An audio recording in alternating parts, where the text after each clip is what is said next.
A Bíblia em um ano. Uma experiência de encontro com Jesus Cristo, a Palavra de Deus.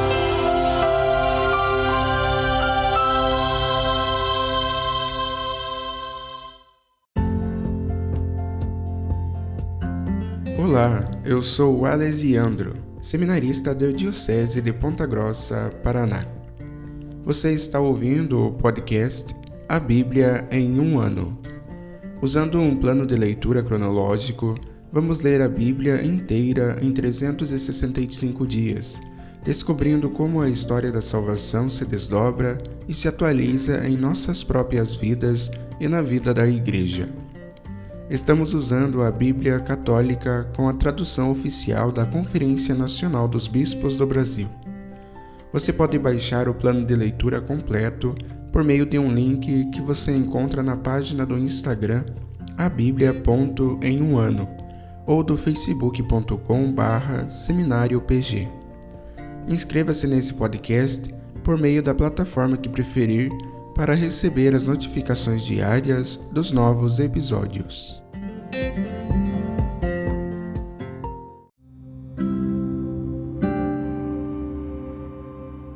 Olá, eu sou o Padre Joel Nalepa, da Diocese de Ponta Grossa, no Paraná. Antes de iniciarmos a leitura e a escuta dos textos bíblicos propostos para hoje, vamos pedir que o Espírito Santo ilumine nossa mente e nosso coração para que a Palavra de Deus frutifique em nossas vidas. Em nome do Pai, do Filho e do Espírito Santo. Amém. Vindo Espírito Santo, enchei os corações dos vossos fiéis e acendei neles o fogo do vosso amor. Enviai o vosso Espírito, e tudo será criado, e renovareis a face da terra. Oremos. Ó Deus, que instruístes os corações dos vossos fiéis, com a luz do Espírito Santo, fazei que apreciemos retamente todas as coisas, segundo o mesmo Espírito, e gozemos sempre de sua consolação. Por Cristo nosso Senhor. Amém.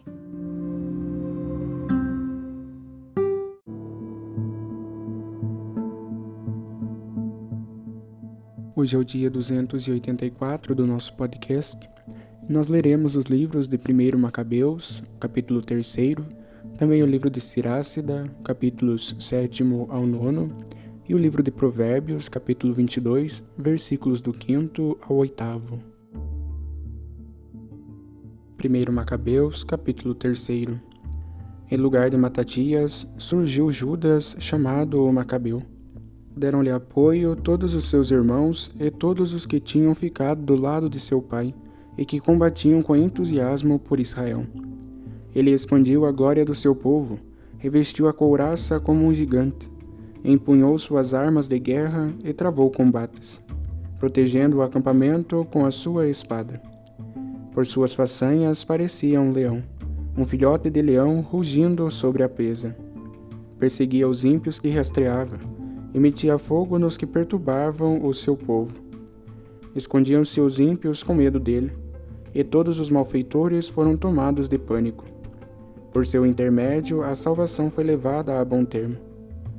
Causou dissabores a muitos reis, a Jacó, porém, alegrou com as suas façanhas, e sua memória será para sempre abençoada. Ele passou pelas cidades de Judá, daí exterminando os injustos e afastando de Israel a ira. Sua fama chegou até os confins da terra, porque ele reuniu os que estavam perecendo.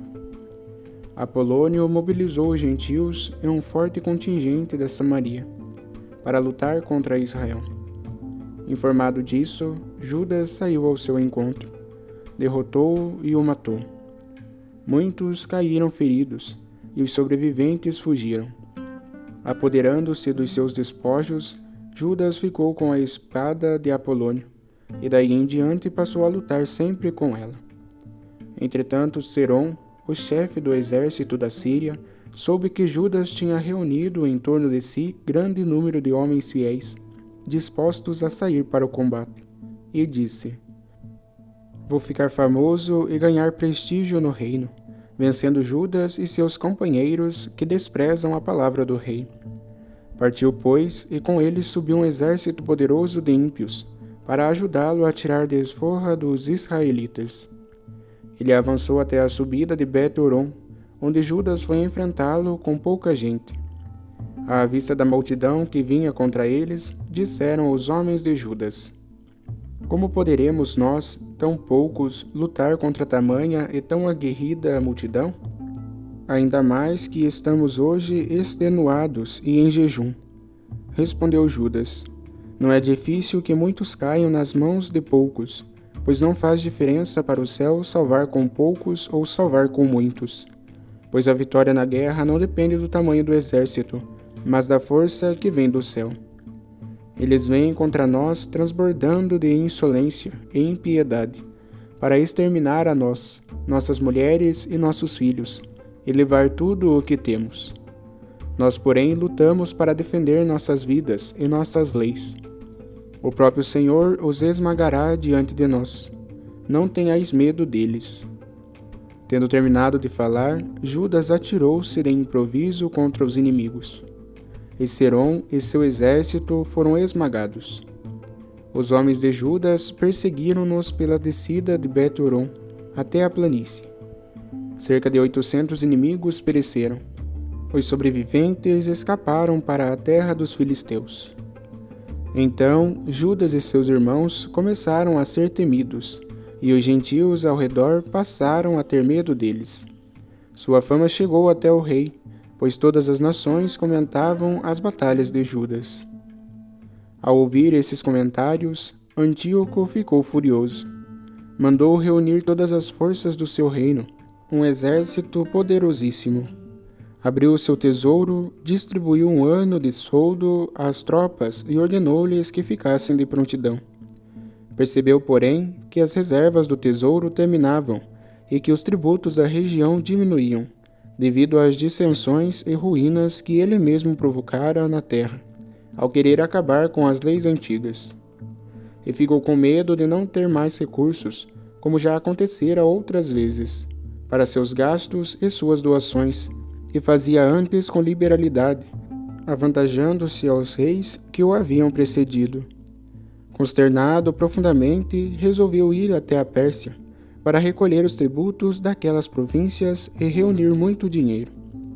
Antes, porém, deixou Lísias, membro distinto da família real, à frente dos negócios do rei, desde o rio Eufrates até a fronteira com o Egito. Encarregou-o também de cuidar de seu filho Antíoco, até sua volta.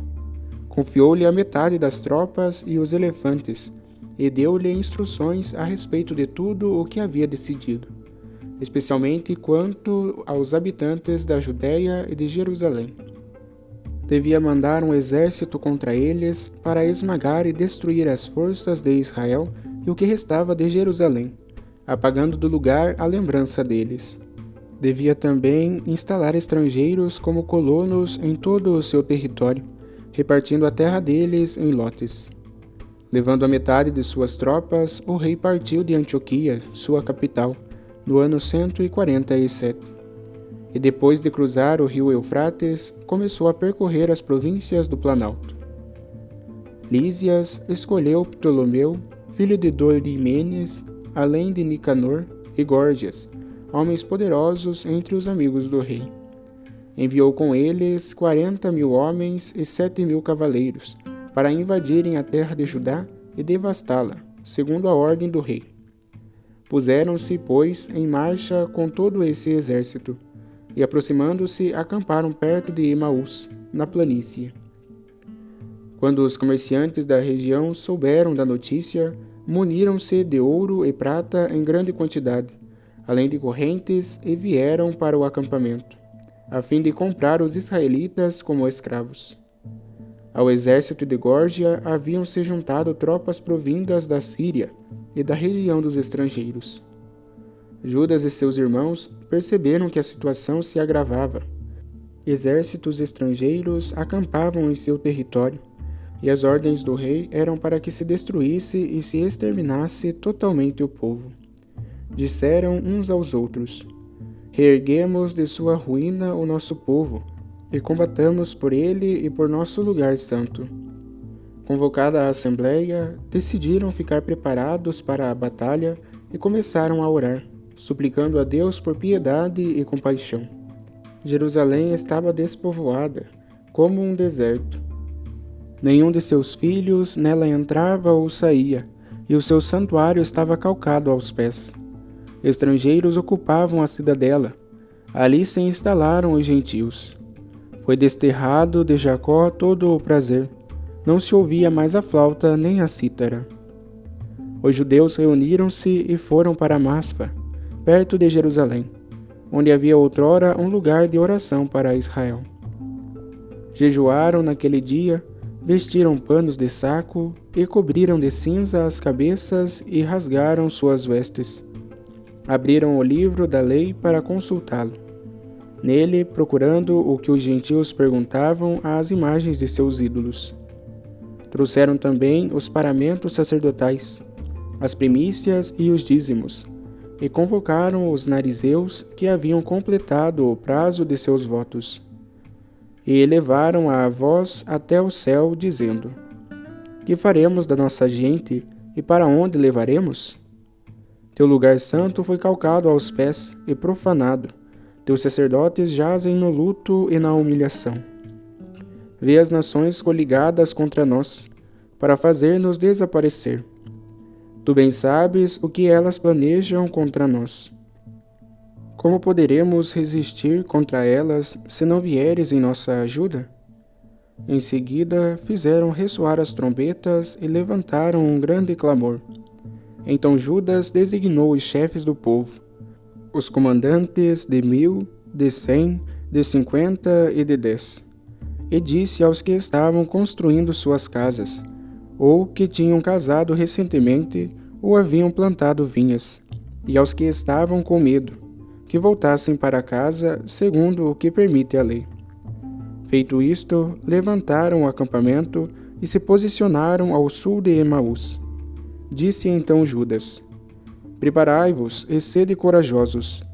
Estai prontos amanhã de manhã para lutar contra essas nações que se reuniram contra nós para nos destruir, a nós e ao nosso lugar santo.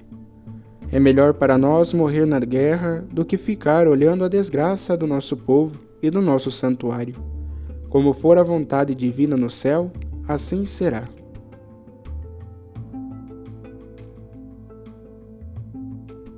Sirácida, capítulo 7. Não faças coisas más, e os males não virão sobre ti. Afasta-te da inimizade, e ela se afastará de ti. Filho, não semeis nos sulcos da injustiça, e não a colherás setuplicada. Não peças do Senhor o mando, nem do rei a cátedra de honra. Não te justifiques diante de Deus, pois ele é conhecedor do coração, e diante do rei não queiras parecer sábio. Não procures tornar-te juiz, a não ser que possas com firmeza enfrentar as iniquidades, para que não te intimides diante dos poderosos, e acabes comprometendo a tua integridade. Não ofendas a multidão de uma cidade, nem te metas no meio do povo. Não acrescentes pecado a pecado, pois nem por um só estarás impune. Não sejas impaciente na tua oração, e não descuides de orar, nem de dar esmola. Não digas: Deus olhará para a multidão de minhas dádivas, e oferecendo meus dons ao Deus Altíssimo, ele os receberá. Não escarneças de alguém que esteja amargurado, pois Deus, que tudo vê, é quem humilha e exalta. Não inventes mentira contra teu irmão, nem contra o amigo da mesma forma. Não te dê vontade de proferir mentira alguma, pois o hábito de fazê-lo não é bom. Não sejas tagarela no meio dos anciãos, e não repitas palavras em tua fala. Não desdenhes as tarefas difíceis, nem o trabalho do campo criado pelo Altíssimo. Não te alistes na multidão dos indisciplinados. Lembra-te da ira divina, pois não tardará. Humilha profundamente o teu espírito, pois o castigo do ímpio é o fogo e os vermes. Não troques amigo por dinheiro, nem pelo ouro de Ofir um irmão querido. Não te separes da mulher sensata e boa, que recebeste em sorte no temor do Senhor. A graça da sua modéstia vale mais do que o ouro. Não maltrates o servo que trabalha fielmente, nem o assalariado que expõe sua vida. O servo sensato seja-te querido como a tua alma. Não o defraudes da sua liberdade, nem o deixes sair na indigência. Tens animais? Cuida deles, e se te são úteis, continuem contigo. Tens filhos? Educa-os e dobra o pescoço deles desde a infância. Tens filhas? Vigia seu corpo e não mostres teu rosto complacente para elas. Casa tua filha, e terás feito grande negócio. Entrega-a, porém, a um homem sensato. Se tens mulher segundo o teu coração, não a repudies, mas não te entregues a que é odiosa. De todo o coração honra teu pai, e não te esqueças dos gemidos de tua mãe. Lembra-te de que, se não fosse por eles, não terias nascido. Como lhes retribuirás o que eles fizeram por ti? Com toda a tua alma teme o Senhor e respeita seus sacerdotes. Com todas as tuas forças ama aquele que te fez, e não abandones os seus ministros. Honra a Deus com toda a tua alma, e reverencia os seus sacerdotes. Dá-lhes a sua parte como te foi prescrito. Primícias, oferta de purificação e pela inadvertência, a oferenda das espáduas, o sacrifício da santificação e as primícias das coisas santas. Estende a tua mão ao pobre, para que a tua propiciação e tua bênção sejam perfeitas. Tua generosidade atinja todos os viventes, mesmo aos mortos não recuses a tua piedade. Não deixes de consolar os que choram, aflige-te com os que estão aflitos. Não hesites em visitar os doentes, assim has de ser confirmado na estima de todos. Em todas as tuas obras, lembra-te do teu fim, e jamais pecarás. Capítulo 8. Não entres em processo contra um poderoso, para que não venhas a cair em suas mãos. Não contendas com um rico, para que não venha a empregar contra ti o seu dinheiro. Pois o ouro pôs a perder a muitos, e a prata subverte até o coração dos reis. Não litigues com o tagarela, não jogues lenha na sua fogueira. Não tenhas familiaridade com o ignorante, para não seres desprezado pelos príncipes. Não desprezes aquele que se afasta do pecado, e não o censures. Lembra-te de que todos merecemos castigo. Não desprezes alguém na sua velhice, pois alguns de nós também envelhecemos. Não te alegres com a morte do inimigo. Lembra-te de que todos morreremos, e não queremos ser ridicularizados. Não desprezes a fala de sábios, anciãos, e sejam-te familiares os seus provérbios. Deles aprenderás a sabedoria e a instrução da inteligência, e a arte de servir aos grandes sem falha. Não te escape o que te contam os idosos, pois eles o aprenderam de seus pais. Deles aprenderás a inteligência e a arte de responder na hora oportuna. Não acenda os carvões dos pecadores, repreendendo-os, para que não sejas abrasado pela chama dos seus pecados. Não te mantenhas junto ao insolente, para que não se ponha a armar laços às tuas palavras. Não emprestes a alguém mais poderoso do que tu. O que lhe emprestares, considera-o perdido. Não fiques de fiador acima de tuas posses. Se fiares, pensa em como pagar. Não movas processo contra um juiz, pois ele julga segundo o seu arbítrio. Não partas em viagem com um fanfarrão, para que não agraves os teus males, pois ele age segundo o seu capricho, e acabarás perecendo por causa da sua insensatez. Não tenhas rixas com alguém violento, nem vás com ele ao descampado, pois o sangue é quase nada a seus olhos, e onde não possas pedir socorro, te estrangulará. Não te aconselhes com os estultos, pois não poderão ocultar o teu segredo. Diante do estranho nada faças em segredo, pois não sabes o que ele vai publicar. Não abras teu coração a qualquer um, para que afastes de ti a felicidade. Capítulo 9. Não tenhas ciúme de tua esposa, para não lhe ensinares a pensar mal de ti. Não des à mulher poder sobre ti, para que não se meta no que é de tua conta e passes vergonha. Não te dirijas a uma mulher da vida, para que não venhas a cair em seus laços. Não frequentes a sedutora nem a ouças, para que não pereças por seus atrativos. Não fixes o olhar numa virgem, para que não tropeces por sua beleza. Não te entregues às prostitutas em momento algum, para que não percas a ti mesmo nem tua herança. Não olhes ao redor pelas ruelas da cidade, nem vagueies por suas praças. Desvia teu rosto da mulher enfeitada, e não fixes o olhar na beleza alheia.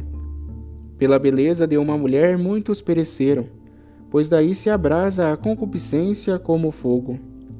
Jamais te sentes à mesa com mulher casada, nem te recostes a seu lado a beber vinho, para que teu coração não se incline para ela, e ensanguentado escorregues para a perdição.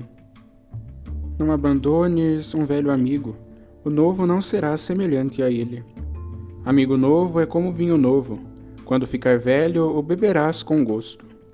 Não tenhas inveja da glória e das riquezas do pecador, pois não sabes como vai ser a sua queda. Não te agrade a prosperidade dos injustos, sabendo que não ficarão impunes até descerem ao Hades. Fica longe de quem tem o poder de matar, e não passarás pelo medo da morte. Se, porém, dele te aproximares, nada cometas, que possa levá-lo a tirar-te a vida. Fica sabendo que andas perto da morte, pois caminhas no meio de laços e andas sobre armadilhas. Segundo a tua capacidade, convive com teu próximo, e relaciona-te com os sábios e prudentes.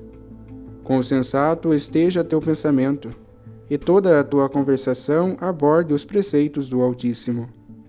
Os justos sejam os teus convidados, e no temor de Deus esteja o teu motivo de glória. As obras dos operários são louvados pela habilidade de suas mãos, o chefe do povo pela sabedoria do seu discurso, e a palavra dos anciãos pela sua sensatez. É terrível em sua cidade o homem de língua solta. Quem é temerário nas palavras será odiado.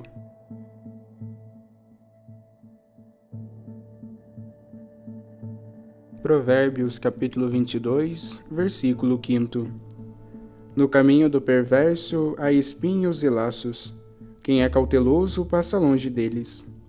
Ensina o adolescente quanto ao caminho a seguir, e ele não se desviará mesmo quando envelhecer. O rico manda nos pobres. Quem toma emprestado torna-se escravo de seu credor. Quem semeia iniquidade colherá desgraças, e pela vara dos seus excessos será aniquilado.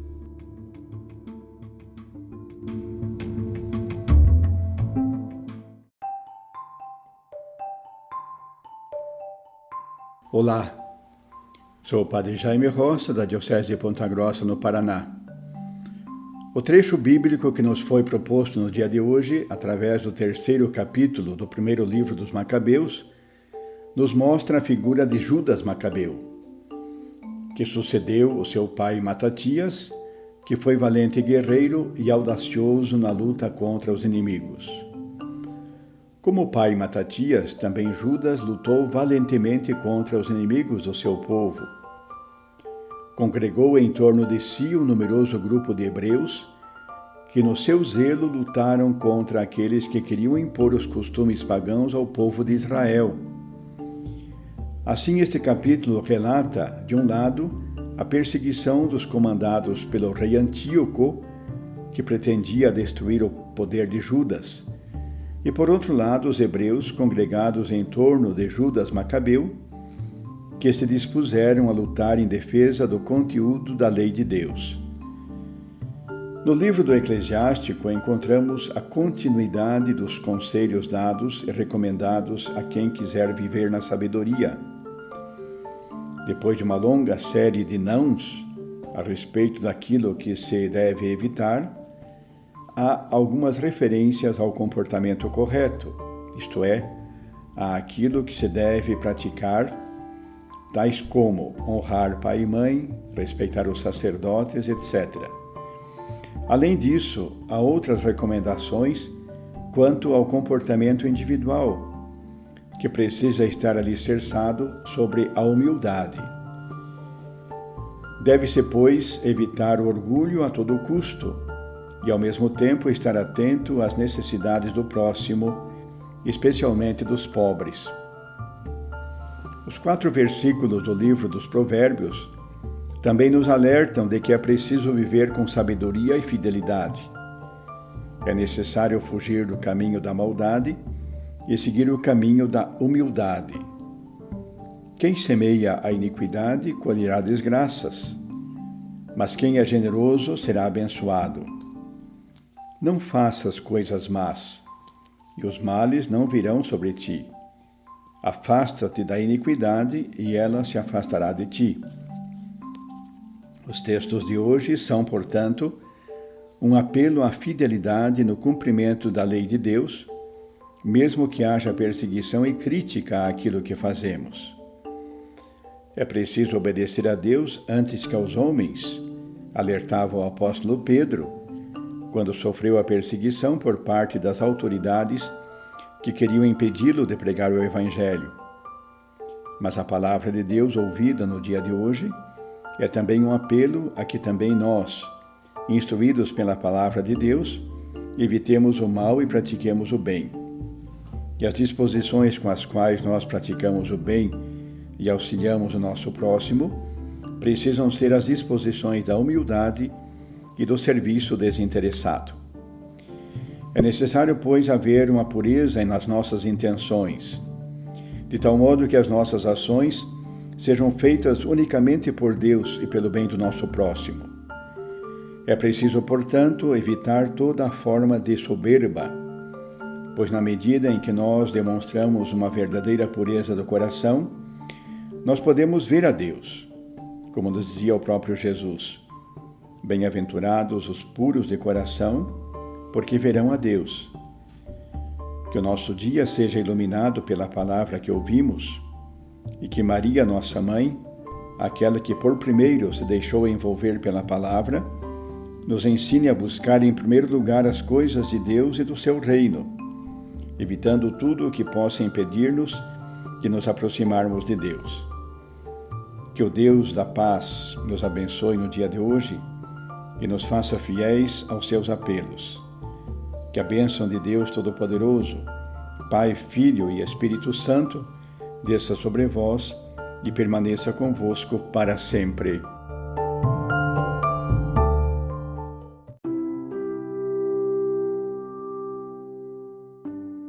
Querido irmão, querida irmã, após a leitura e a meditação da Palavra de Deus contida na Sagrada Escritura, peçamos que o Espírito Santo inspire as nossas ações a partir do mistério de Jesus Cristo, o Verbo encarnado. Oremos. Ó Deus, concedei ao vosso povo alimentar-se cada vez mais da vossa palavra e nela encontrar a fonte da vida. Por nosso Senhor Jesus Cristo, vosso Filho, na unidade do Espírito Santo. Amém. Quem vos fala é Dom Sérgio, bispo da Diocese de Ponta Grossa, no Paraná.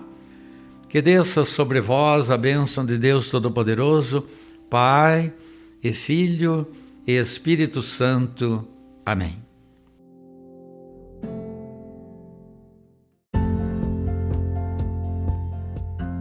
Você acaba de ouvir mais um episódio do podcast A Bíblia em um Ano. Continue nesse bom propósito de ouvir, ler e praticar a Palavra de Deus. Rezemos por todos que estão fazendo este caminho de leitura da Bíblia. Procure também participar da sua comunidade. A permissão para uso do plano de leitura The Bible in a Year com Padre Mike Schmitz e Jeff Kevins foi concedida por Ascension. A versão original pode ser baixada em ascensionpress.com. Todos os direitos desse plano estão reservados à Ascension. Os demais conteúdos do podcast não são criados, revisados ou apoiados por Ascension. Até amanhã!